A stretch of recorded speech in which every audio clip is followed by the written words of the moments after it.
We're here with Hannah and Miley. Yes, my daughter. Your daughter. She's beautiful. Thank you. What school does she go to? It's called Downtown Dogs.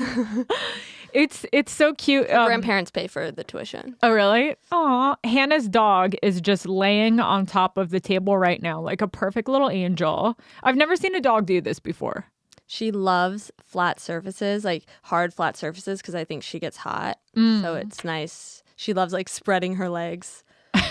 She's like me. Yeah, she's like a lap dog, but like open to tables. Mm-hmm. I love it. Yeah, lap and table. Ooh, yes. My joke that I used to have. Yeah. That's so funny. That reminds me, Hannah, we met 7 years ago in a stand-up class. I know. How funny is that? Sometimes I'm like, that's so random. I remember when I first met you in the class, I was so intimidated and I assumed you were so mean because you were so hot. What? And you had this you're from New York, Yeah. which is a mean vibe. Just like a very blunt vibe. Right. And at the time, I think I was like 20, maybe I was still in college. I think I was still in college. Yeah, you were. I was a senior in college. Yeah. So I couldn't give an opinion without apologizing. And you would just like give your opinion. I'd be like, oh my God, this girl is so scary. That's so funny. It's so funny. People always say that they think I'm intimidating. But I don't think anymore, right? Maybe at first. I don't think anymore. It's hard because I've known you for so long. It's hard to say. But I do think, I don't know. I think you are intimidating to, like, when you came to the pool that one day with my friend Kylie, she was like, she's very intimidating. What? But that's a compliment. Is it? I think so. I remember in that class. I'd rather be intimidating than annoying. Yeah, totally. I remember in that class, I got in a fight with a girl. Do you remember that? Yes, that's part of the thing. I was like going to say, didn't you fight a girl, but then not fight a girl, but get in a fight? But she was being such a bitch. Who was? Oh, I guess we shouldn't. I remember, I'll tell you, it doesn't even matter because she like doesn't even do stand-up anymore. But she kept like making all these snide comments. And then I was finally like, what the fuck is your problem? Like, do you have a problem with me? And then she was like, it the Russian girl? No. Oh. There's always one Russian girl in a stand-up class. You know what I mean? Yeah. Wait, was there a Russian girl in our stand-up class? Probably. I took that class a couple times because I was still in college and I didn't want to do open mic, so I just kept doing the class. It was helpful to like jumpstart. I think so, because going to an open mic, I would bomb so hard in front of all these guys, and I was like, if I hadn't had that class, I wouldn't have met like girls who were doing it and to go to mics and stuff. Yeah, I thought it really kept me accountable because I remember like at that time, like I really wanted to do stand up, but I felt scared. You know, I was still like, I still had to get over that, like getting up all the time. So I know I'd have to get up to like be prepared for the class to like have jokes and like, you know, want to look good. Yeah. So if I know there's something that I have to want to look good in front of, like I'll practice for it. So if it wasn't for the class, it wouldn't matter. Yeah, exactly. I also feel like I before I did that stand-up class, I was doing improv. And I was so bad at improv because, again, I had no confidence. So everything I said, I was like, I think, you know. Or if someone had a really bad suggestion, I'd be like, I don't want to look like an idiot. Yeah. Whereas with stand-up, I wanted to take a class because I'm better at prepping and better at preparing, like doing homework. I was never like a test taker. I always had to study. Yeah. So that's kind of why. I did improv before first too. I did UCB and Groundlings. Did you do? I did both, yeah. Yeah. Which one did you like better?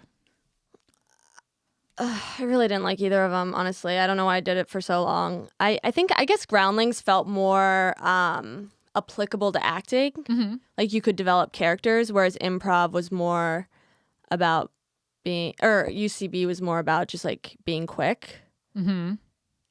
And really good improv is fun to watch, but there's very few of those people who are like that great to watch.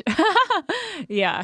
But like when you do watch shows with like those excellent people, it's like obviously incredible. Like I remember, you know, it when it looks like a magic trick, when you're just so stunned, like, but I think that's someone who's like has no experience watching improv and just doesn't know how it works. Yeah, but I think it's the same with stand-up. Like some people are like, oh, it looks so easy. Or they think it's not they think it's like off the top of their head, like every single set.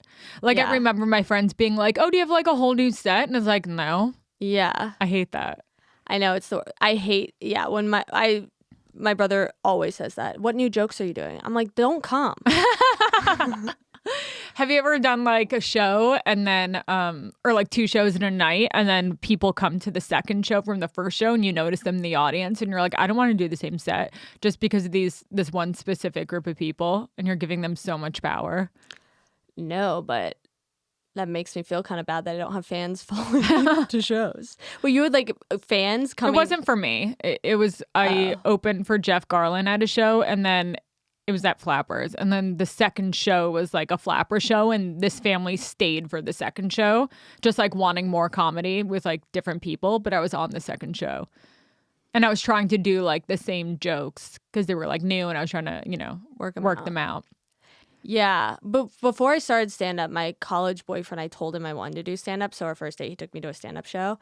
And then his brother wanted to go see, because it was like Jay Leno. So his brother wanted to go. So we went with his brother the next week thinking it would be a whole new set. And it was all the same jokes. And I was like, what the fuck is this? So I was the same way before I started. Let's talk about how good you look. Wow. Thank you. You're very toned. Thank you. Your arms are so toned. Thank you have enviable arms. You have revenge body. You know what? I feel it. What are we doing? So I saw a nutritionist. I saw Bella Hadid's nutritionist. Really? How did you get Bella Hadid's nutritionist? Google. It's not that hard. You Googled Bella Hadid's nutritionist? Yes. That's so funny because you were like, I love her body. I want to follow what she does. Well, she also doesn't drink and she's really into this thing, this drink. Have you heard of Kin? I think so. Is that a adaptogen? Yeah. Okay. Explain what that is because I don't even know. It's like a natural energy drink. So it just gives me energy as opposed to, I used to drink a lot of Red Bull and I hate Red Bull. So this is better. I think it's better for you than a coffee. Is this in place of coffee? Yeah, coffee. Yeah. Because I used to have a coffee in the morning and a coffee in the afternoon. And now I'll have a Kin in the afternoon. Ooh, and a coffee in the morning? Still a coffee in the morning. Just trying to figure it out. So how much caffeine? Is this like green tea extract? A Kin? Yeah. I don't know what to be honest, I don't know what a adaptogen and that's where it is, gets but shady. It tastes good. And that's where it gets shady. Well, I mean, I've heard they're not good for sobriety for some people. Really? I think so. I mean, like everyone has their own thing. Yeah, I feel like, of all the things that I could be doing, a Kin is not going to. Are they flavored? Yeah. Do you get like a little high from it? Not really. Okay. It does give me like a but I wouldn't say, I guess it gives me less energy than a Red Bull, but it also doesn't give me the shakiness. The shakiness of a Red Bull. Oh, okay. So it sounds more natural. Yeah, and then they have a Kin for sleeping. Ooh. That's like, it makes you calm. And I had one when I was at South by Southwest at an event because they only had the nighttime ones, but I was like, I don't think it'll actually make me sleepy. And I was very tired. Was it just like magnesium? You're asking me, you think I drink the ingredients? You don't? Not really, no. That's so funny. So there's have you heard of those not alcoholic free wine stores that they have? Yeah, but that's not for me. Yeah, I get that. Yeah. But my friend Rosé. Right. Yeah, it's like fake rosé. Yeah. But I went into the store because I do like Seedlip, which is this basically liquor replacement. But I don't like getting like fruity drinks at bars. But I went on a cruise and I tried this thing called Seedlip, which is Why'd you go on a cruise? Was it work related? I wanted to challenge my sobriety. And yourself. Yeah. I'd never been on a cruise and my friend's boyfriend was working on it. Doing what? He was a performer. What kind of performance? He's a singer. So Cruises gross me out so much. But it was a Virgin Voyage.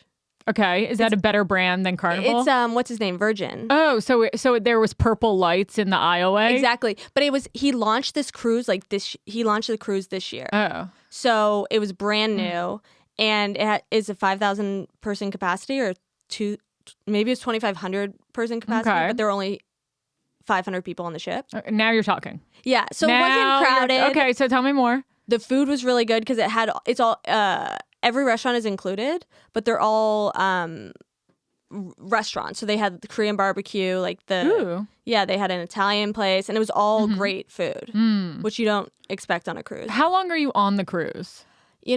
I was on a little too long. Let's just put it that way, because I ended up in solitary confinement. What? Yes. They put you in jail? Well, they put me in a room without windows. Why? In the middle of the ship. A punishment? Yes, because... Wait, you were punished on the ship? Yes, hilariously. This is some Sea Org shit. Yes, I was the only sober person on the ship who ended up in solitary confinement. So what happened was I forgot my antidepressants. Oh. Which... That's not good. Not good. Yeah. And... Did you have your kin? I did not have my kin. I had nothing. Here's where it went wrong. I was raw dogging on a cruise ship, okay? And I was worried about it, but I was like, I'm on this what can I do? Yeah. I'm on the ship now. And by day 3, I really felt horrible. Yeah. Like I needed something. Mm-hmm. And I went into the nurse's station and I was like, I need some sort of calming, I didn't even know what they would give me, but something that would take down my anxiety so I wouldn't feel so depressed and anxious. And the woman was like, she brought me into the doctor and she was like, we need to say that you are going to kill yourself so that we can give you, what did they give me? Gabapentin? No, it's something that's... Ativan. Ativan. Okay. Which I don't, there's a lot of people in rehab trying to get off Ativan, so I would never be on it fully, but I was like, you know what, they're going to shoot me up with Ativan. It's one of the safer anxiety medications. Plus, I'm an uppers person, so I'm never going to get addicted to like Xanax or Ativan. I don't like to be sleepy. So she shot me up with Ativan, and then she was like, you have to call us at 10 p.m. Because we need to know that you're okay. Mind you, the time change, we changed times because of like time zones on the ship at like 4 p.m. So I have no fucking idea what time it is. And there's a cruise party, a red party where you go to all these events. And I'm on a shit ton of Ativan because they shot me up. Yeah. So I'm feeling fucking good. Yeah. And then at like 10:30, these girls approached me and they're like, are you Hanna Dickinson? I was like, yes, I am. Thinking they recognize me from, I don't know, Twitter. And they were like, you need to come with us right now. So my friends who I was with, they were like, we thought you killed yourself. In front of all these random... They said that? Yes. They said, we thought you killed yourself. You need to come with us right now. In front of all these random people on the cruise. And my friends were like... Like a guy you're hitting it off with? Yeah, I was hitting it off with a guy on a cruise. No, but you never know. What else is there to do? Yeah, exactly. And trust me, I looked around. But yeah, it was just like they were making a scene. And I was like, okay, like this is very... Were you like, can you keep it down or I will kill myself? Yeah, do you want me to jump off the ship? Yeah. So my friends were like, we're going to come with you because this is insane. Like, they shouldn't be yelling at you. Right. So I go down and they were like, I go down back to this doctor and she's like, I told you to call me at 10 p.m. I was like, I'm sorry, I forgot. And she was like, I trusted you. I was like, why? And she was like, okay, you're going to have to go into solitary confinement for the rest of the evening. What? And I was like, I don't think so. And she was like, you have no choice. That's insane. Yes, it is. It was truly insane. And I was so pissed off because they were changing the story. Because I was like, they were like, you were going to kill yourself, so we had to make sure you weren't. And I was like, you made me say that so I would get the Ativan. She was like, no, you told the nurse that outside. And I was like, no, I did not. So she takes the nurse outside and tells her to say that. And they come back in and decide that's what I said. It was like very odd. Yeah. Because they weren't, I forget why they gave it. They gave it to me and I should have signed something. But she was like, I'm not going to make you whatever. And as a result, I had to go into solitary confinement for the rest of the evening, but my friend got to come with me, and it was like, whatever. It was towards the end of the night anyway. Mm-hmm. So what was solitary confinement? It was just a different room where they take out the glass, and they take out, the knives and whatever. And Were they like, Hannah, we're in Greece. Wake up. Well, we weren't allowed to shut the door, so the security guard had to wait outside our door the whole night. And she was like, but I can bring you snacks. And I was so pissed off. I was like, do you have any sharp snacks I could eat? That's crazy that they could do that. Yeah. It's like the cult of Richard Branson. Well, I think they, when you hire a doctor on a cruise ship, I imagine they went to Uh, a medical school in the Caribbean, you know? What was that, like, online university? I couldn't think of the name. University of Phoenix. Yeah. Yeah, exactly. And it just felt, I mean, even when they gave me the Ativan, it felt weird that they were like, we shouldn't be giving this to you, or like, yeah. The whole thing was weird. But so then from there, like, what happened with your mental health on the cruise after the Ativan? So there were 2 more days left, and overseas. And I felt, honestly, it lasted me through the trip. Mm. And they gave me pills, like Ativan pills if I needed to take it, and I ended up not taking them because I didn't want to if I didn't have to. Yeah. Is this when you were going to Greece? No, I just went to Greece. I went on a cruise in February. This year I've really traveled. Love it. Wait, so where did you go? Where were you going on the cruise? Dominican Republic. Oh, nice. Yeah. We call it DR. The DR. So what kind of performer was the guy? He was a singer? Yeah. Was he good? He was a good singer. It'd be funny if he wasn't. Well, I felt bad for the performers because the ship was not crowded. So the singers have to go to random parts of the ship and just sing. And they're kind of like, what's that band that's like, the Lumineers, you know? They're all like shaking their like boxes or whatever. No, I've heard of the Lumineers, but I don't know anything about it's like them. A banjo and like a... Like people, they're just like subway acts. Yes, but I don't want to... He was... You don't want to degrade it to that, Yeah. but like that is the vibe. Yeah, because it's like very... on track 3, he's like... Because it's very... what's it called when it's, you know... It's... What's it called when they pop up? No. Pop up. It is acapella, but... what's it called? Busking. Yeah, it's kind of what like is busking? Busking vibes in the subway when they're like singing. No, like a pop-up show? Yeah, busking? it's a pop-up show, right? Okay, so like if someone starts like doing flips in the subway cart, they're busking. Yeah, they're busking out. Yeah, but they don't. I guess it's not busking because they don't ask for money. Okay, they're paid by the cruise ship. So he's just busking. Yes. Okay, but I felt. But did you guys get a discount? No. But I forgot why I went. Oh, I was supposed to go with Ryan Sickler to Canada. So I'd renewed my passport to go to do shows there, but he canceled them because Canada has really strict COVID rules. And I've just, this year, after a year out of rehab, I was just like, I'm going to try to do a bunch of things I've never tried before. Yeah. And that's... Total new sobriety shit. Yeah, right? I was just like, I can't be stuck in my house because...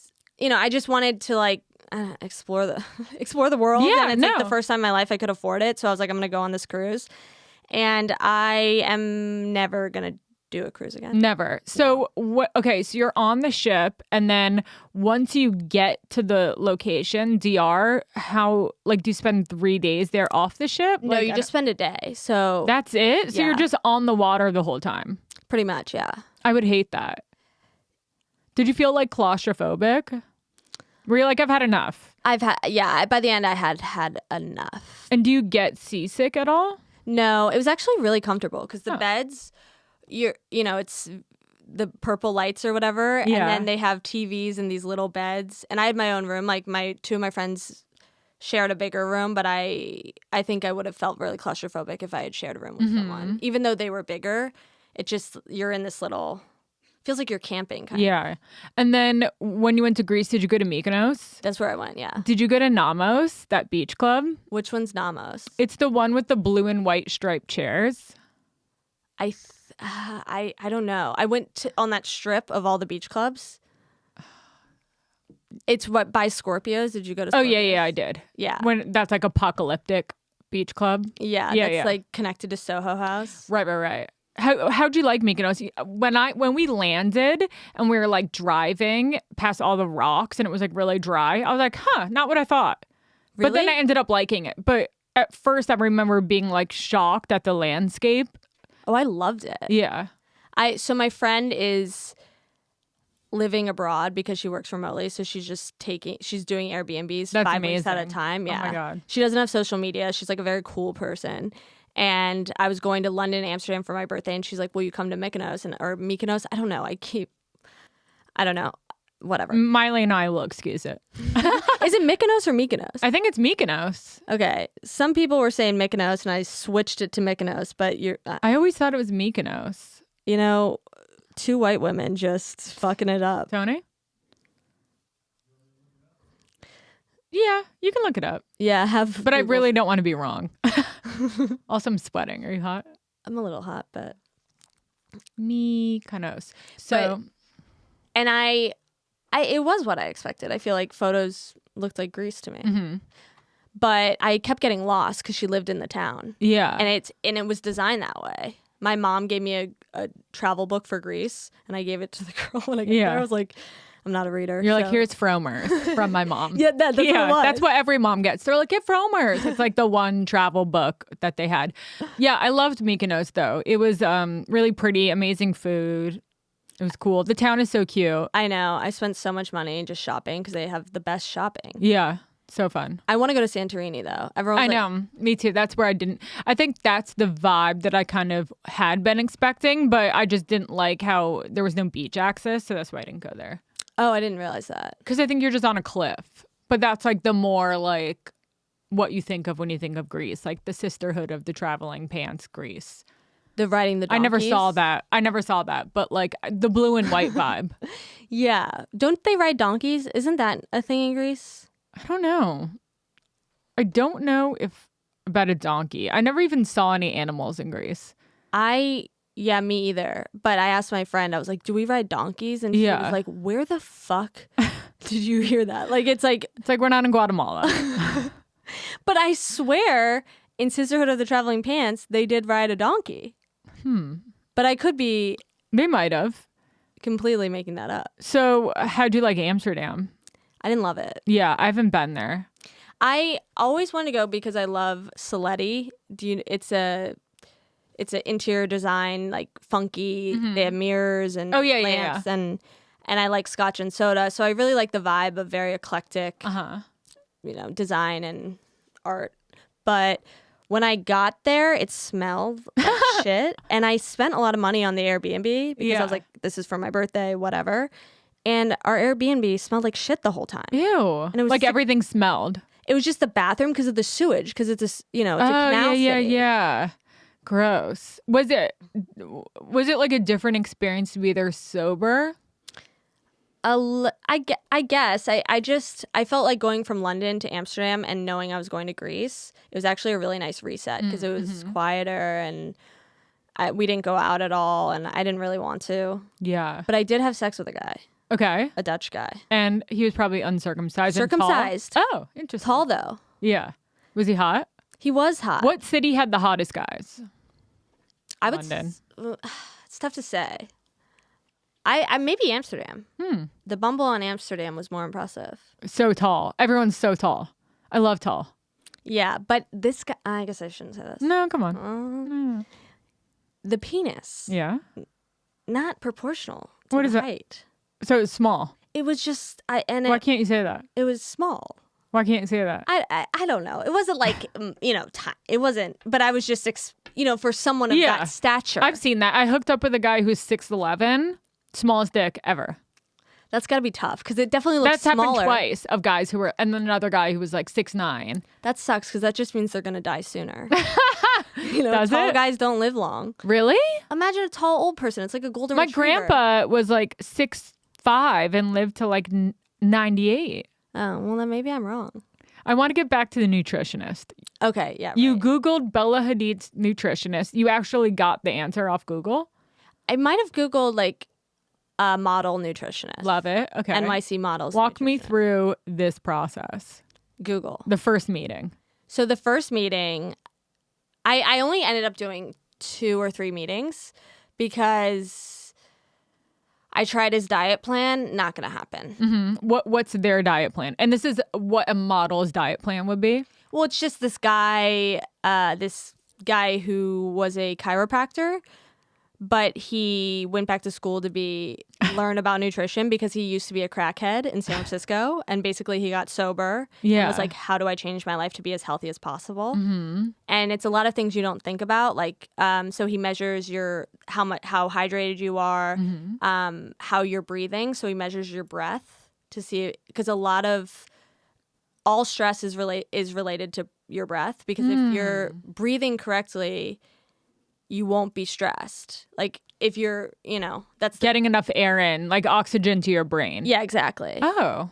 And he told me I need to sleep with my mouth tape closed because I'm a mouth breather. And basically if you breathe through your mouth in your sleep, you're like 45% more likely to have a heart attack. What? So did you ever tape your mouth closed? Nah. Me neither. I would never do that. I think I'm going to start because I'm kind of, What kind of tape? It's like they have a mouth tape that you can put over your mouth. No one's doing that. Tom Allen or Chad Kroger. Yeah. I heard him on this like clip of a podcast saying it, and I was like, yeah. He did it? I think he does it. That's crazy. Yeah. Some people are I'm a committed to mouth health. breather. Yeah. So what? That's a problem. It's not a hot girl trait. So he basically so there was that, and he was like, you need to be on a sleep schedule. So he was like, you need to be in bed by 10, mm-hmm. no phone after 9. And then how long? 8 hours always? Mm-hmm. Mm-hmm. And then you should, when you wake up, work out before, or, move before, try not to eat before 11, and basically go vegan. Vegan is his answer. Huh. Because dairy, it slows your blood flow. It just makes, like dairy and fats and other animals, it clogs your arteries. Did you stop eating dairy and meat? Mm-hmm, for like 2 weeks. Whoa. Yeah. I feel like that's like my life. Yeah. And was that hard? Yeah. I mean, I like cheated with some, I'd have like a Twizzler every now and then, and I would have some vegan ice cream because I'm like, I need something. But I just try to make smaller sacrifices so that, like, I do oat milk lattes. I try not to eat. I try to work out in the morning. Wait, oat milk lattes as opposed to what? Like regular, like 2% or. Oh, okay. Okay, I do oat milk. What else?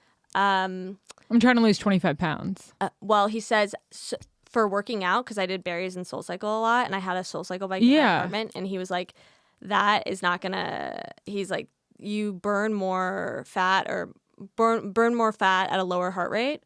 So he says walking and Pilates are the two best things. Mm-hmm. So he's like, stop doing berries. It's just overexhausting your body and making you hungrier. Mm-hmm.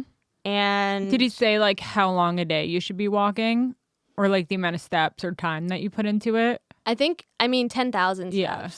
And that's so hard to do in LA. Like in New York, it's nothing, but in LA, like it takes real effort to walk that much. Yeah. I mean, even in London and Amsterdam, I was walking like 18,000 steps a day. Yeah. But like you walk everywhere in Europe. Yeah. LA, I haven't worked out once since I've been here. But I also do solid core, which is like a Carrie's Pilates, a reformer Pilates. Oh, is that in New York? Solid core? Mm-hmm. Have you done SLT in New York? No. I always heard that one was good. I've done New York Pilates. So what's the diet?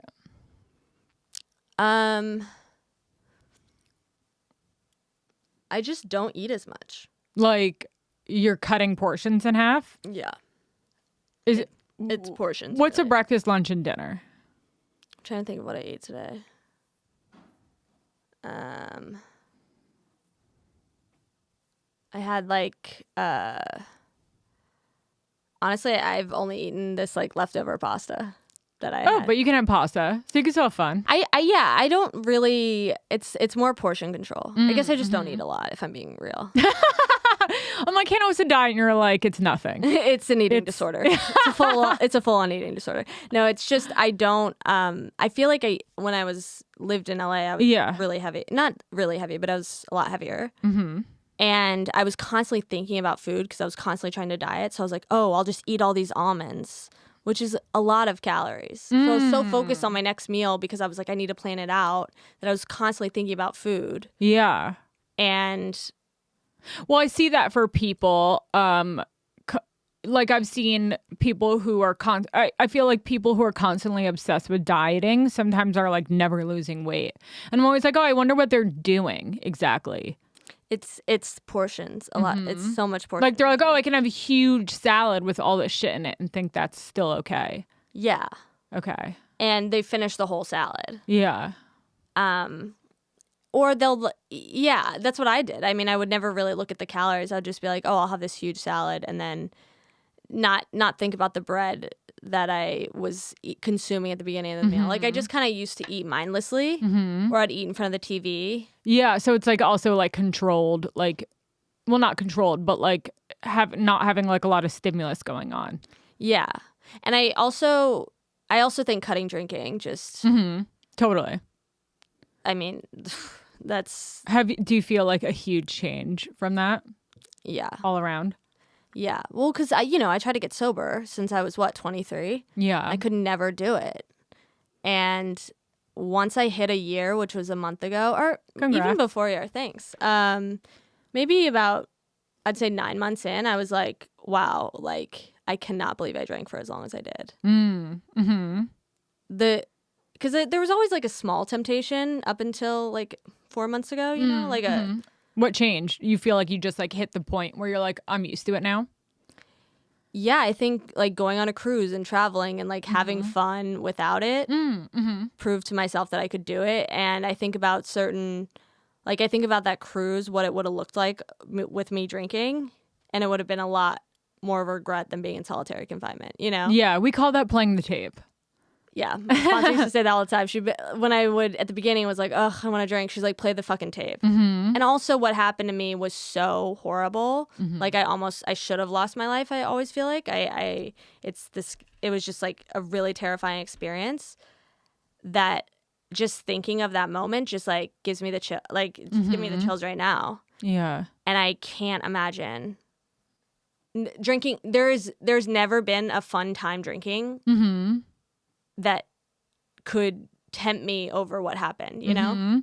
I feel like also for me, like when I was drinking, like it was only like really fun when I was like 18. Yeah. And then it like stopped getting fun because every time was like, I was like a mess and something gross would happen. And it was never that like fun, like, we're freshmen in college, like having like, no problem. Like you're not waking up covered in throw up. Yeah, I mean, I was waking up covered in pee in college, but I was like, everyone's doing it. I never peed my pants. I don't even think I did as a little kid. I peed the bed twice in college. Didn't you pee the bed with a guy in it? No, that was not me. Okay, that was another girl. No, thankfully, no. I was not with a man, but I did wake up one time covered in throw up, and my boyfriend knocked on the door and it scared me, so I jumped up. And then when he went to meet me, I was covered in all this stuff, and I was so fucked up still that I thought he brought me food and spilled it all over myself. And then when I got back and then I went right into the bathroom. And then when I came back, I was like, where are my sheets? He was like, they were covered in throw up. And I was like, oh, I thought you brought me breakfast. What did you throw up? I don't even want to tell you, but it was pokey. It was Oh disgusting. And then I couldn't eat it like ever again. I don't know if I'll be able to eat it. I know. Again. That's like the grossest thing to throw up. Oof. I'm sweating profusely. Right. I'm sweating all the time. Like after having a baby, like I can't stop sweating. I tried to have sex, by the way, for the first time since birth. How did it go?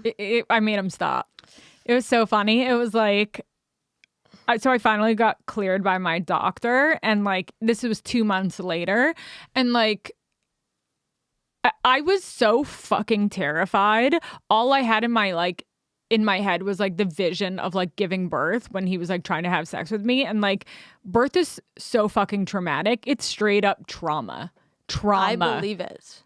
So then when he was like trying to put his dick in me, I was like, no! Like I just didn't want anything else to ruin my body. So then like everyone's always like, oh, you have to use like a lot of lube. You have to use a lot of lube because like your is this too much? No, I'm sorry. I just because they're like, oh, because like the hormones like make you like really dry and stuff.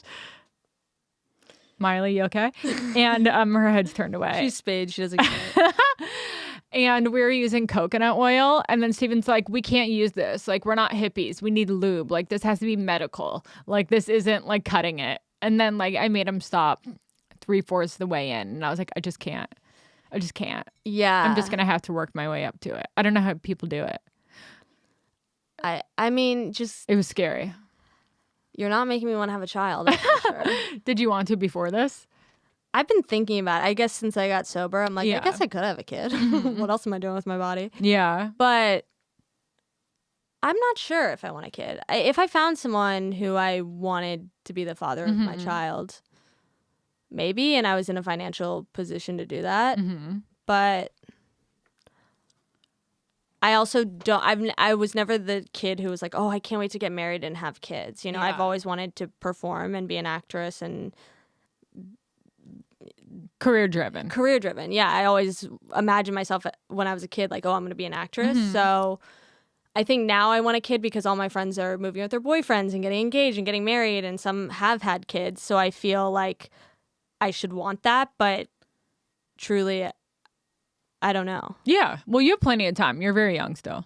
I'm 30, which it does feel like a lot of time, but I also like to meet someone and, you know, like, because I'm trying not to do the thing where I jump into things, even though I still kind of do.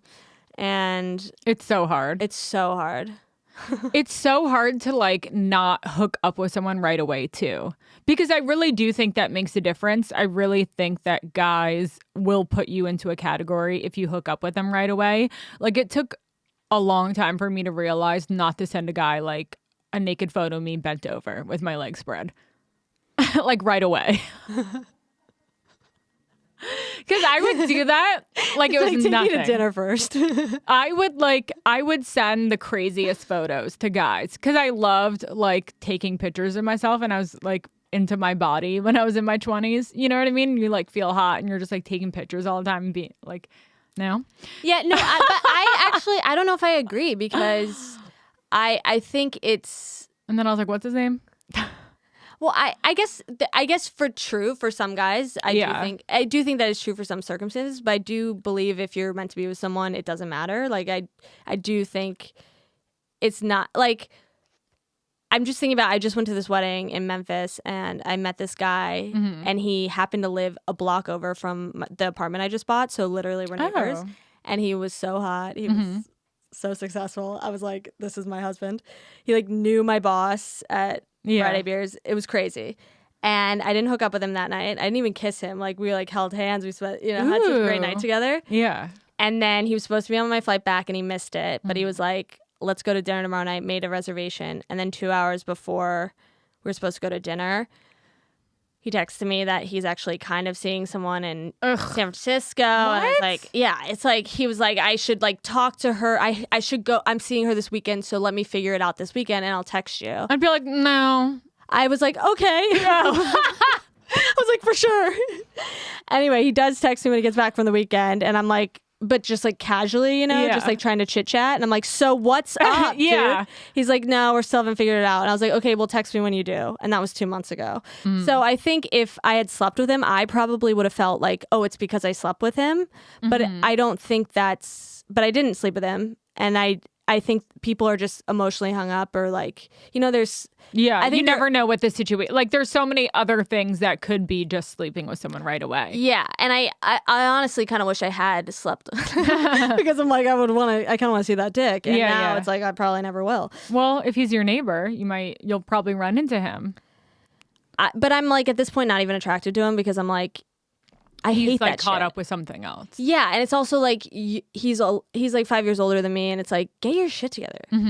Like you're not sure if you're with someone in San Francisco. Well, that to me is like, first of all, she's over there. Like, it's not happening. Yes. Like, unless one of you guys are moving, the long distance isn't going to last. Someone's going to be fucking each other, but you're always going to be like thinking about the other person, and it's like you don't want to be with someone who's like half in, half out. Yeah, exactly. Yeah. So, yeah, exactly. So, I don't know. I mean, I get what you're saying, and I do think it's true to an extent, but I also think that for me, if I don't sleep with a guy, it's more because I don't want to get attached, not because I'm like trying to... I'm trying not... I don't know. Like, not for society norms, I guess, or like the expectations of women or, because I think that's kind of... But don't you get attached to someone when you hook up with them? From the oxytocin? Not always. No. Really? Yeah. I had this guy. I really hope my mom isn't listening to this. I have. Does she listen to the podcast that you do? My old one. No. My mom always listens. Wait, my dad did my podcast, a couple episodes ago. Is he Scott Disick's dad? That was so weird. He might be. And he sent the episode to everyone he knows. I was like, I found that out. He sent it to like every single person he ever worked with at a job. I was like, you talked about having threesomes like on that. You don't think they know? That's true. They probably know who he is. Yeah. I bet I was just more shocked, but they're like, oh, that's Michael being Michael. Yeah, but you're like so talking true. about your pussy on this podcast. I know. I'm like. And promoting on your Instagram. It's the same shit, right? I guess so. Yeah, I guess so. Yeah. Damn. Who are you with these? I feel like now that you're a mother, you're like, a woman should not have sex. Wait, did I? No. Because I just talked about trying to get fucked. Yeah. Wait, what? And how I couldn't get wet. No. Just like you're. I guess. Do I seem different as a mother? Is it the puffy sleeves? It's the puffy sleeves. It's no. You don't. Okay. Isn't that so weird? I'm a mom. Yeah. It's so funny when I call her doctor's office and then I'm like, I'm Gia's mother. And I'm like, hi. It's cute. I feel I'm excited for you to like. Yeah, you have to come meet her. I know. Are you worried that like, I don't know. I feel like there's always the mother-daughter relationship of, especially worried that what? You guys are she's gonna like hate me by the time she's 15. Yeah. I mean like, I'm very close with my mom now, and I feel like, I definitely was really rude to her when I was 15, and I'm sure that will happen. Like, I think when every girl is in high school, they're like a huge brat. So I'm sure that's going to happen. Hormones and, yeah. It just is what it is, right? Like, weren't you terrible? I was so terrible when I was in high school. My parents say I wasn't terrible till I got to college when I started drinking. Oh, really? Because I was like a straight A student. I didn't get invited to parties. I wasn't cool. So like. And your dad was too busy being hot? You have a hot dad. Hannah has a hot dad looking right into camera. Has everyone always said he was a DILF? No, not until I graduated college. I was shocked. I was like, that's your dad? It's weird to see like I don't think I've ever seen like a hot dad from one of my friends. That's like, he'd even seem like a dad. Is he very young for a dad? No, he's like in his 60s. But he's in his 60s? Yeah. Huh. He looks great though. Yeah. Yeah. And he's like, we're like best friends. Aw. Yeah. Are you closer with him than your mom? Yeah. Because my dad is not. My mom gets very worried and she's very anxious. Mm-hmm. So like it's easier to tell my dad things. Yeah. Just because he can look for a solution as opposed to worry about being like, Hannah. Yeah. Like, it's always up here. Yeah. Why'd you do that? I told you not to buy that. Like, and he's like, yeah. And he's like, okay, how can we fix this? And then, or not. And I feel like my dad is not solution oriented, but my mom is. No one's finding the solution but me. So it's nice that you have his support. Yeah. And ever since I got sober, it's definitely been easier. There's milk coming out of my nipples right now. Oh. Can I try it? Do you want to? I don't know. Is it sour? No, it's sweet. Okay, I'll try it. Well, not right this second. Okay. Give it a few minutes to ferment. How was the red carpet? Which one? Was it movie awards or music awards? Movie awards. So, did you fuck with anyone fun? The movie awards was hard because I did the VMAs in the fall and I did the movie awards on Sunday. And the movie awards, they had less celebrities walking the carpet. Because of COVID? I think it was just, I'm not sure. I think with the VMAs, people are so excited to be out and maybe musicians are just less used to walking red carpets, whereas movie and TV people are always walking red carpets. So there were just less celebrities, which I don't know if I can say that, but there were. And there were a lot less nominations. Because now they do unscripted and scripted, and we just did the scripted. And I think the unscripted had a lot more celebrities, because I had Paris Hilton, and so it was really hard to talk to people, and we were at the end of the carpet. So by the time they got to us, and it was 80 degrees outside. So by the time they got to us, they turned in to go to the award show. So it was just really hard to talk to people or even get people's attention. Did you talk to anyone good? I love Meg Stalter, but like she's, you know, I know her. So she was the most fun to talk to. And there were a couple of people from Stranger Things, but I don't watch Stranger Things. Do you have to like get people's attention? Like, hey, over here. No, sometimes the PR people will be like, yeah, that's but what I thought. A lot of people don't like to talk to Comedy Central because they're afraid they're going to be made fun of or like they're going to be like, it's going to be a joke that they're not in on and they're going to look stupid. Yeah. So a lot of like, PR... what are you going to roast me? Yeah. So PR people will be like, don't go there. Like Sydney Sweeney. Yeah. Well, she's not... Is she funny? No, She's but... more of a dramatic actress. Yeah, but I would love to talk to her. Me too. How good did she look? Insane. Did she look better in person? Yeah, she's so hot. She's so hot. Are her boobs real? I don't know. I really wonder. Because like, how can she look like that? Sydney Sweeney? I've Googled it. You're not going to find the answer. Were you going to look it up? See what you can find. I know. She's so hot. You've never seen this girl before? I never finished Euphoria, for the record. Really? I was like, I'm done. I couldn't, like the school play episode, I was like, I'm done. I didn't love was that the second season? Yeah, I didn't love it. What? It was also like further my pregnancy, and I was like, this isn't good vibes. Yeah, you shouldn't be watching about a high school in LA drug addict when you're like...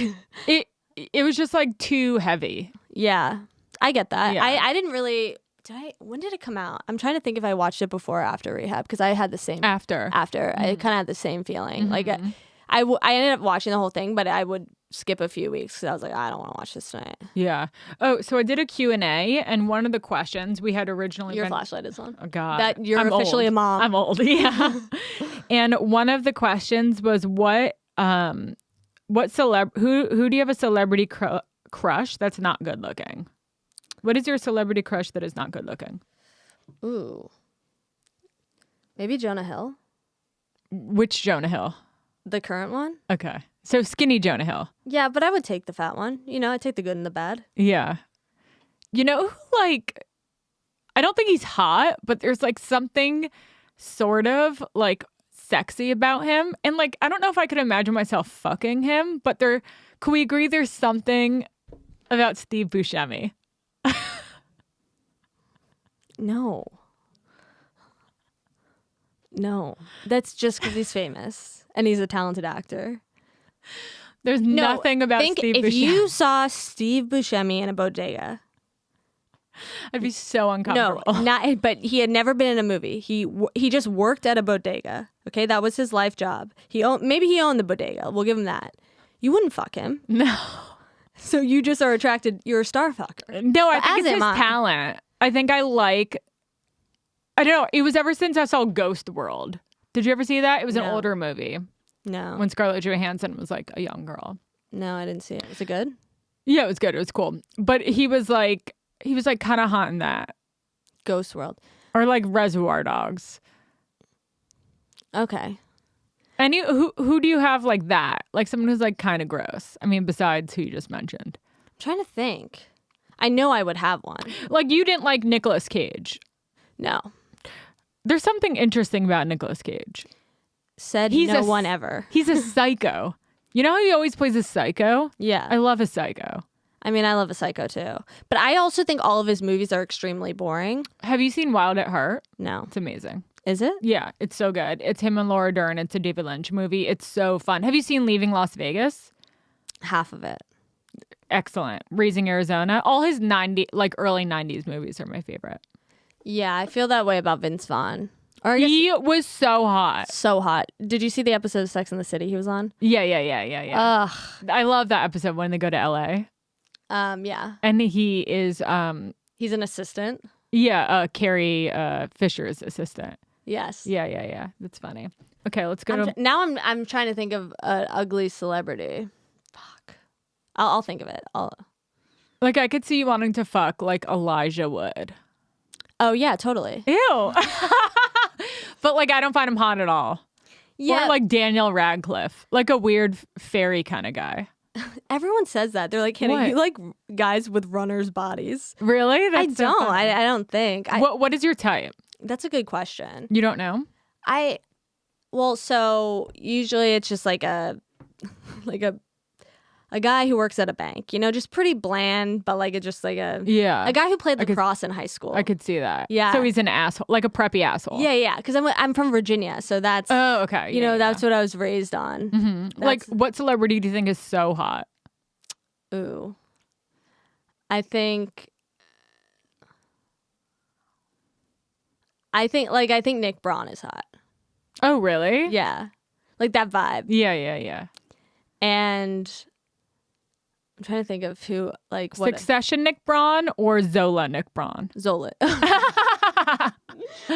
The worst. Yeah. But I heard someone told me that their friend hooked up with Nick Braun and he made her watch Up in the Sky, or that like movie he was in where he's a superhero. He made someone watch a movie he was in? Yeah, they were sitting together. That's not good. Yeah. That's not good. Yeah. That's bad. Yeah, I'm aware. Good thing he doesn't answer my DMs. Yeah. Otherwise, I'd have to watch Jake Gyllenhaal? I've heard he's really... Mm-hmm. I've heard he's the biggest dick. What? Yes. Really? Yeah. My friend's sister worked at... Did you see Bad Vegan? Yes. So she worked at the juice bar. Oh, great. Okay. She said Jake Gyllenhaal always came in, but was a huge dick. Huh.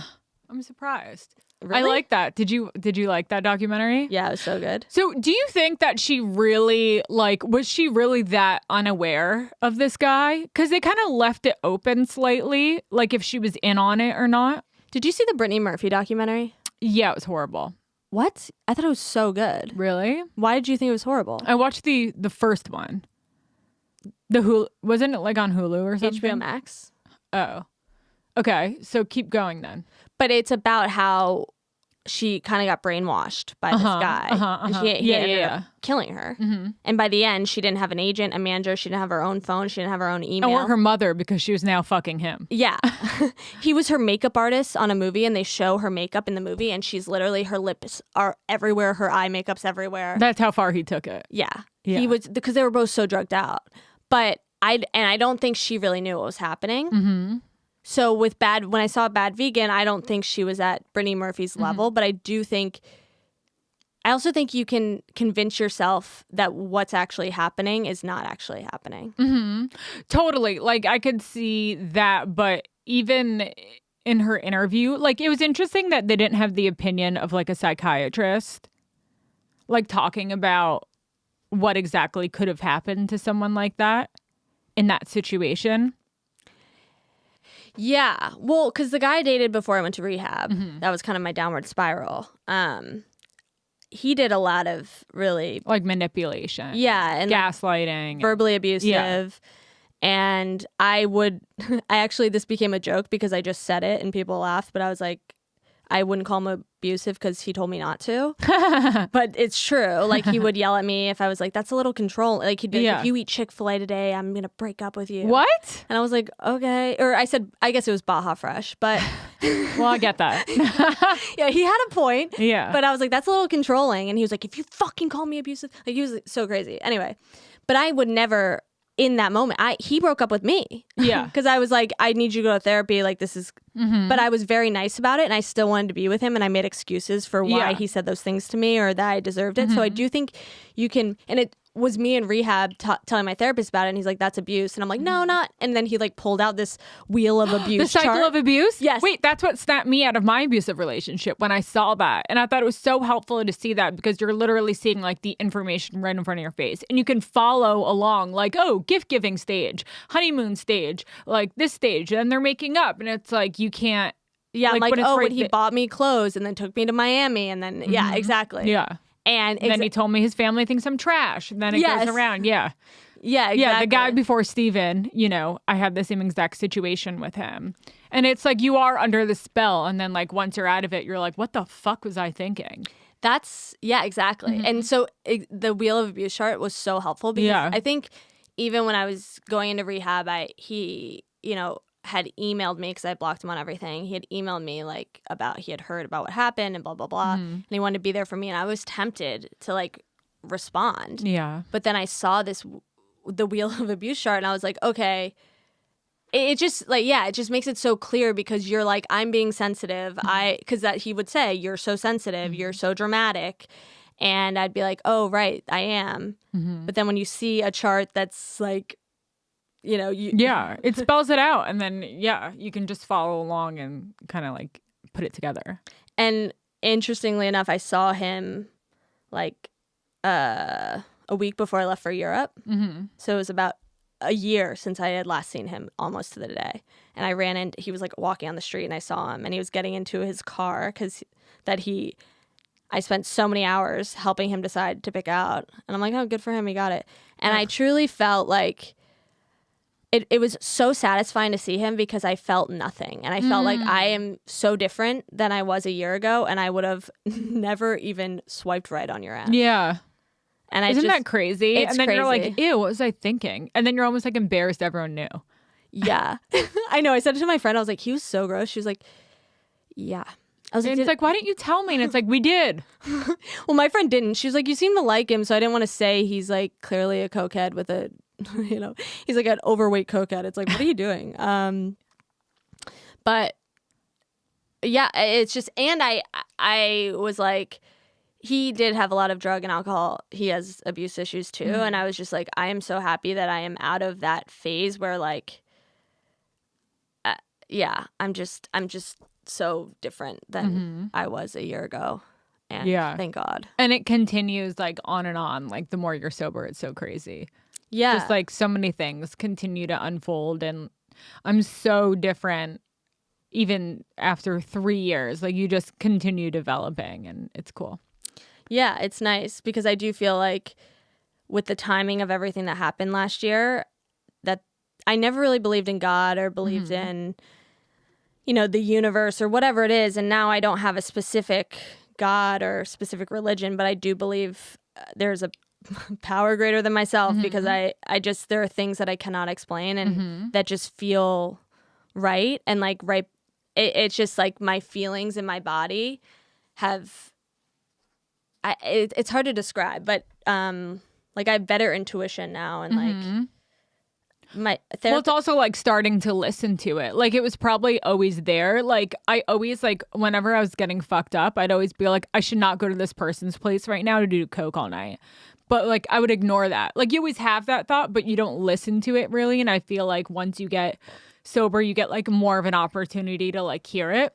And you're not just like, shut the fuck up, I'm gonna do this.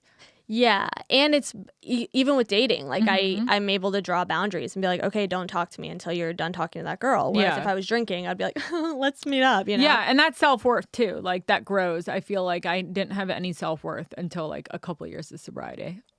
Yeah, I'm working on it. You know, I'm setting these boundaries and I'm finding that I'm just alone a lot more.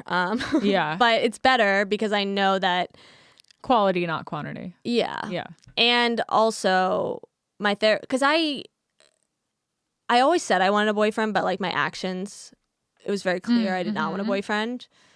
Especially even if a guy were actually pursuing me, I'd be like, what is your problem? Yeah. But then this year I was like, I do think I really want a relationship. And it's tough because it relies on another person and I'm also not willing to settle and I get annoyed by people really easily. So if I don't like you, it's like I can't just be in a relationship. Right. It has to be with the right person. Yeah, but so now I just feel like because I'm not drinking I have to like maintain, this is so embarrassing, but I have to like manage that loneliness myself and like that's not embarrassing. A little bit to be like, yeah. Everyone feels that way. But that's an interesting way to put it too, saying like managing that loneliness. Yeah. That's like a really good way to put it. Well, because I used to be so hard on myself and I'd be like, you know, I need to not be lonely, but it's like I can't control that. Damn. I wish I thought like that. I mean, because what else can I do? Go drink? No. Right. So it's like, yeah, I can just feel lonely for now. And thankfully I have a dog and Hi, Miley. And I travel a lot, so I just figure out ways to keep myself busy. Yeah. And I saw a psychic. Yeah, and? So I saw a psychic 6 months ago. I'm talking to her at the end of the month because if someone goes into a psychic, like I think they already know something's like wrong and that they could probably tell this person anything. Like you're probably in your most vulnerable state when anyone goes into a psychic. Like if you're paying right? Like were things going well when you went into a psychic? I was like 6 months out of rehab, but I was like waiting for my life to like, I just felt like in this stagnant like place. And I still kind of feel that way, which is why I'm talking to her again at the end of the month. But more for, I don't know. She seemed to know a lot about me that she wouldn't know. So she was good. She was really good. Oh, okay. Never mind. But she told me I was going to meet someone who's older. Like my person is going to be someone who's older. And like, I'm not going to meet them on an app. I'm going to meet them in Memphis. No. Did you Google Bella Hadid psychic? No, my friend talked to this woman and her friend talked to this woman and like she just knew a lot of shit. So what was like the vibe? Did she use cards or like just So it was over the phone. So she was like, I can do FaceTime or phone. She was like, but I read energy so it doesn't matter.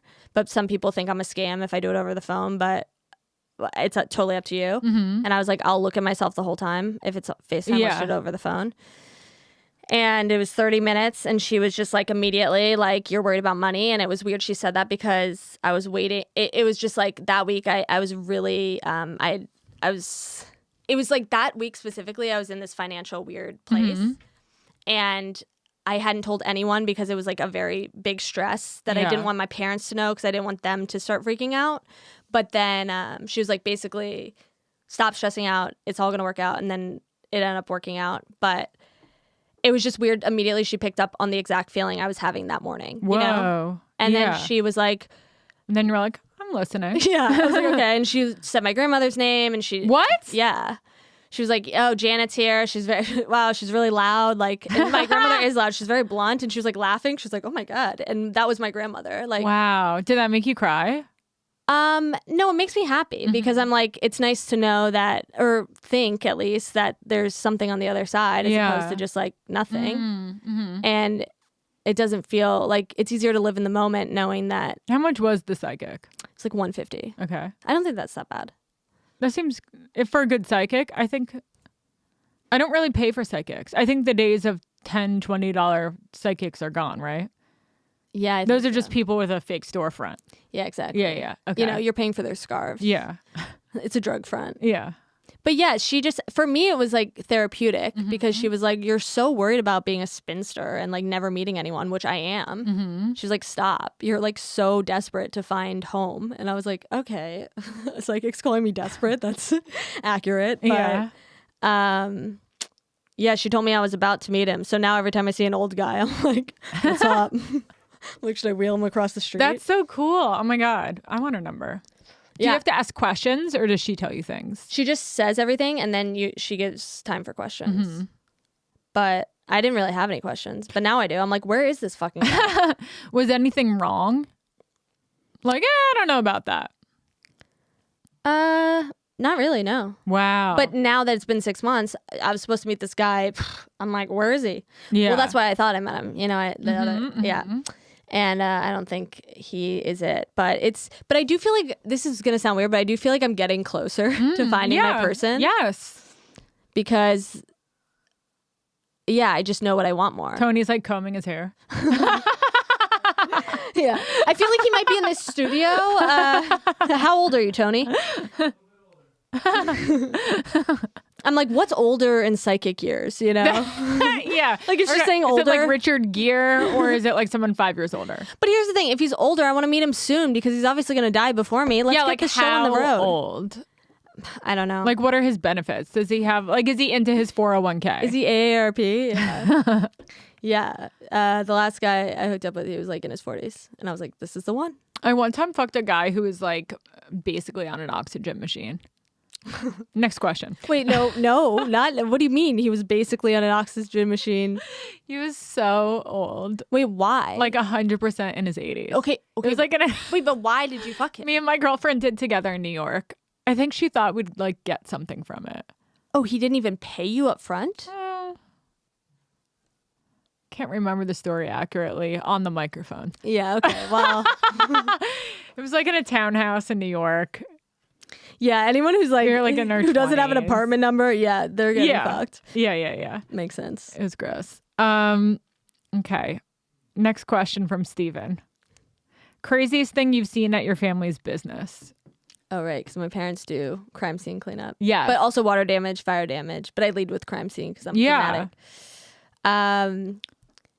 It was probably so basically when there's a crime in Northern Virginia, they'll have the police come and take all the evidence, but then my parents come in and they'll clean up. So they're cleaning up the blood from a murder scene. Yeah, because it's all biohazard and has to be done with certain chemicals and it's done a certain way. And like disposed in a certain place. Exactly. So they're disposing the fluids. Yes. Where? I don't know. Are they like sweeping it with like a broom? Is there like a specific... I remember when I worked for them in high school or in college, my summer after freshman year, I had to work on this. They were like, you need to learn the value of hard work. So I had to go out and be a cleaner. And this woman had died in February. They found her body in June. She was a recluse. Yeah. Recluse. And she had diabetes. So she had shit everywhere, peed everywhere. And there was an outline of her body and fluids. Oh my God. On the bed? No, on the floor. She had fallen on the floor. So it was in the hardwood. Oh.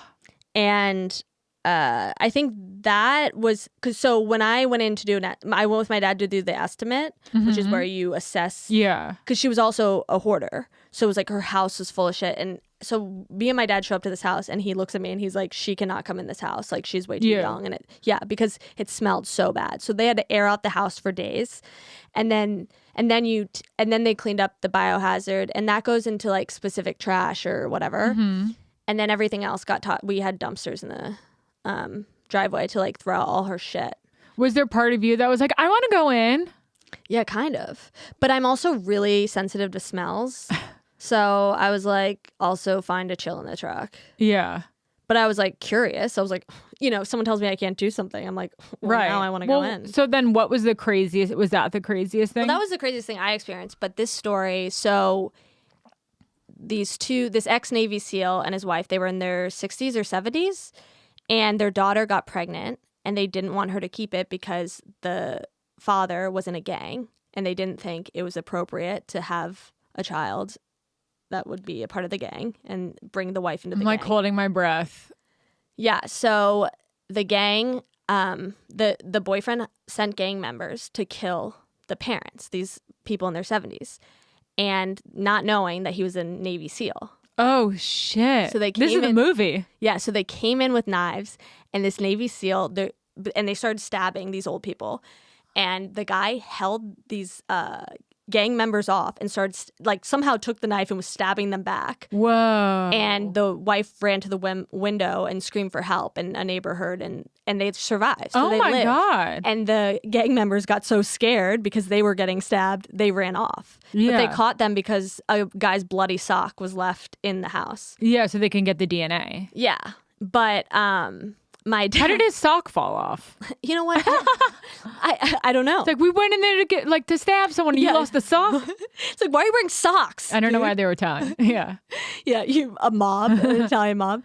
But anyway, there was an article printed in the newspaper about like Cinderella, the missing bloody sock. Well, more like, ex-Navy SEAL gets stabbed and whatever. My dad has the article framed. Oh. And like hung in the office. And I'm like... And he's like, see this? Clean that blood.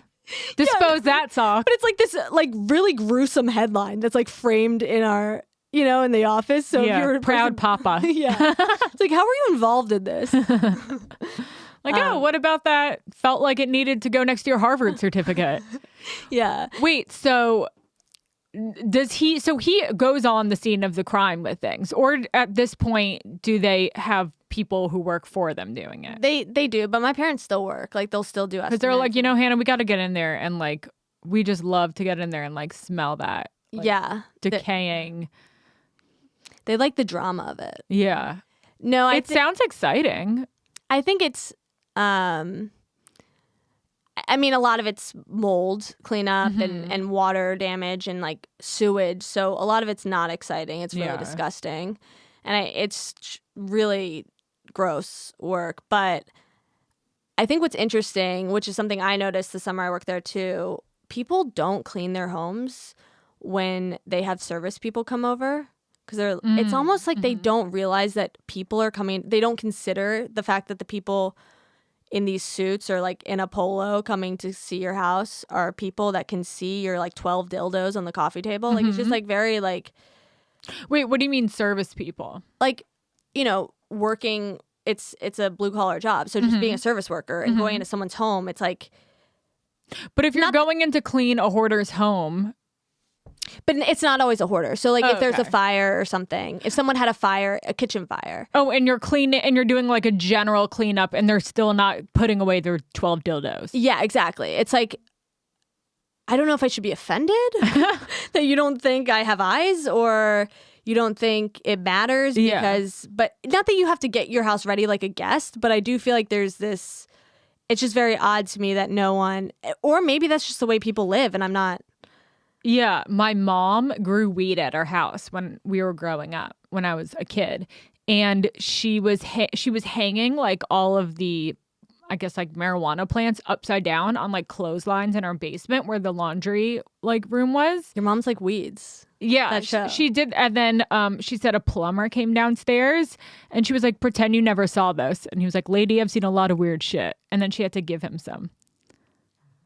Interesting. I know. I thought that was such a crazy story. And it's so funny because I didn't realize that there was like this huge weed plant in our backyard and I'd always plant like around it. And then I saw a picture of me and I was like, that's a fucking weed plant. And then she told me the story. But she didn't tell me until I like saw the photo. Is your mom still a stoner?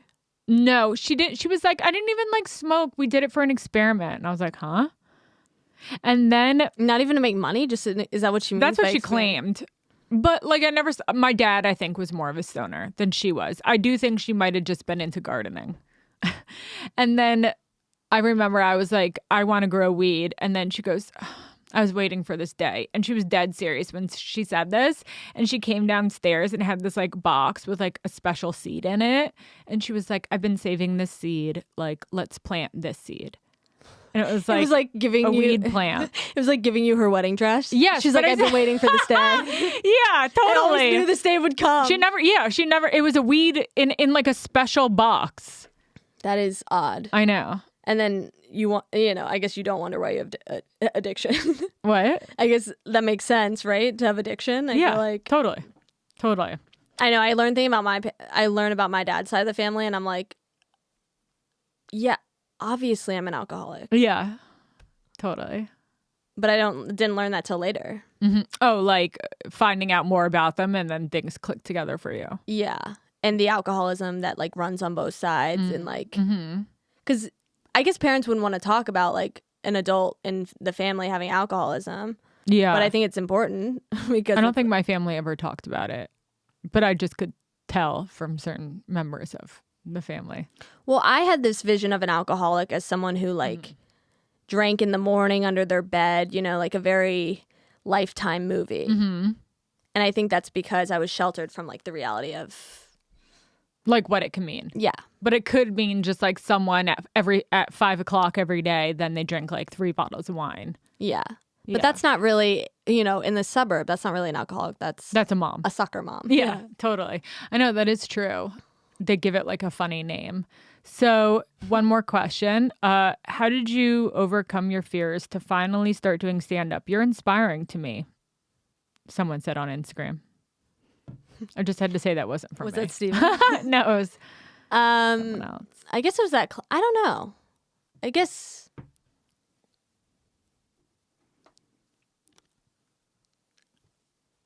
I guess it was that class helped a lot. And also, I had gone on shitty auditions, Actors Access casting networks. And those were terrifying and felt demoralizing. And I was like, I knew I wanted to be a performer, but I did not want to be going to someone's basement to do a student film. Right. I was like, there has to be another way. There has to be another way. And I feel like stand-up I just love writing it. And I actually like writing better than performing because performing still makes me nervous. I still get nervous.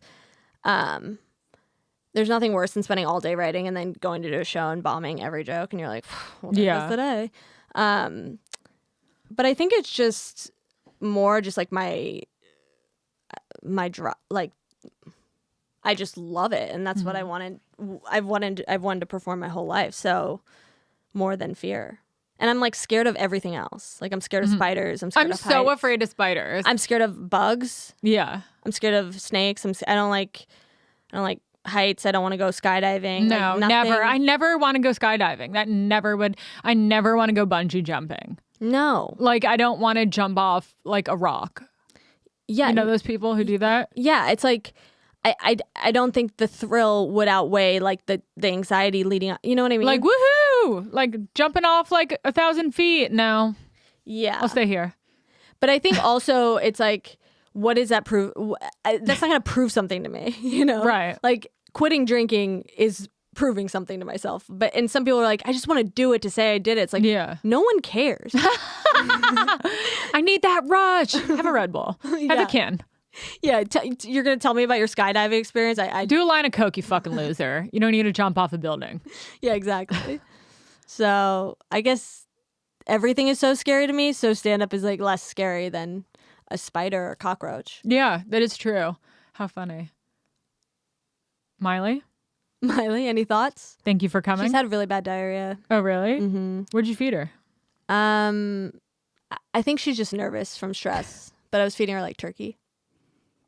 She's nervous from stress? She's stressed. Because your dog's hot that she's stressed. Yeah. Like, I've never thought my dog was stressed. Like, I have a bulldog. Like, I've never been like, oh, Jagger. Like, he's not hot enough to be stressed. Yeah. But what about the videos when you leave and he's like pawing at the door? He looks That's pretty just him being then. an asshole. Yeah, he's sad. He's like lonely. Bulldogs He's like a fat loser who's like, don't leave me. I can't be alone. I'll never find anyone. Yeah, we had to put up like plastic things on the doors so he can't scratch them anymore because he ruined all of the doors in our new place. Oh, shit. Yeah. Sorry to hear. No, it's okay. Well, I mean, you're about to have a kid who's going to fuck shit up, right, when they're a toddler? Yeah, 100%. So we know she'll be scratching at the door when What's we lock going to be her your in one the room. rule as a mom? We actually decided we don't mind if she curses, but that's not a rule.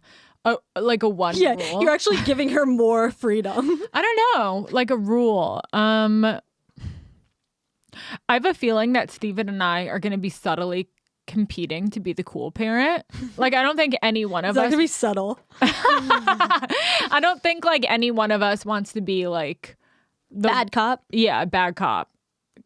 Because Steven has been like, I'm going to be a cool father. And I'm, like, cataloging that and putting that to the side. Like, oh, well, we'll see about that. Because I don't want to be the one who's, like, the parent that, like, they're, like, rolling their eyes at. But I can't think of, like, the one rule, like... What do you mean? Like, I absolutely don't want her to do this? Yeah.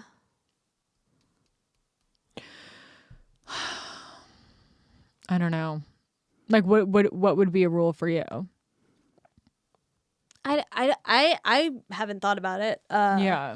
You know, because I use the pull-out method. But I like a rule, and I wasn't allowed to have a boyfriend until I was 16, which was a useless rule for me. Yeah, I don't have any rules like that. I mean, like, I would definitely, like... I wasn't allowed to wear makeup until high school. And even then, my parents were like, this looks bad. See, like, I'm almost like, when can I put makeup on her? Like, I look at her sometimes, she's 2 months old. Well, I thought of, like, wouldn't it be funny if my friend came over and she had lipstick on? But then I'm like, maybe she's too young. So, like, I'm already there with that. Okay, it's for fun. Well, when you have them, you want to like dress them up like little dolls. I mean, I want to dress her up like a little doll. I have dresses for her. Oh, you do? Mm-hmm. Little slut. Yeah. And we'll end here. Thank you, Hannah, so much for coming on. Thanks for having me. That was abrupt. Sorry. No, it's okay. Steven said I had to be home at a certain time, and I'm scared. Wait, hold on. So where can we find you? On social. Oh, shit. Sorry. It's okay. I thought we were done. At Hans Dickey. What is Hans Dickey? In college, my nickname was Hans, and my other nickname was Dickey. I love it. So I became Hans Dickey. Mm-hmm. And stand up? You have some stuff online, right? Yeah. I like the Comedy Central. Yeah, I have like a Comedy Central clip, I guess. I don't know. Just mostly my Instagram. That's where it counts, right? And we love it. Thank you. Thanks, Miley.